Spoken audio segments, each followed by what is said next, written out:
नमस्कार मंडळी, मी शिल्पा साळुंके. तर शिल्पा साळुंके यूट्यूब चॅनलवरती परत एकदा तुमचं मनापासून मी स्वागत करते. तर मंडळी, आजचं रुटीन आपलं काय होतं, तर आज आपल्याला जनावरांच्या चाऱ्याचं नियोजन करायचं होतं. तर आपण चाऱ्याचं नियोजन कशा प्रकारे केले की आपण म्हणजे 2-3 दिवस वाडं गोळा केला आपल्या ऊसाच्या फडातलं. तर ते वाडं आपण आणून मुरगास करून ठेवलेला आहे. तर आपण बॅगा भरून ठेवल्या. आज बहुत म्हणजे कंटाळा भरपूर आलाय, कारण की दोघंच होतो आणि यशराज होता थोडा वेळ. तर आता त्याचा तासाची वेळ झाली आहे, त्यामुळे तो निघून गेला तासाला. आणि मुरगा करून ठेवलंय, पॅक केलं. आणि शेळींना बघा चारा टाकलाय. चारा मगाशी आणला त्यांनी आणि शेळींना चारा टाकलाय.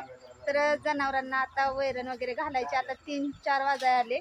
तर मंडळी, हे होतं आजचं चाऱ्याचं नियोजन. का तर आपल्या जनावरांना परत चारा कमी पडू नये. आणि आम्ही काय जनावरांना कसं घालतो, सकाळचं एक टाईम आम्ही मुरगास घालतो आणि एक टाईम आपलं हत्ती घास, ऊसाच्या कांड्या वगैरे असलं आम्ही जनावरांना चारा घालतो.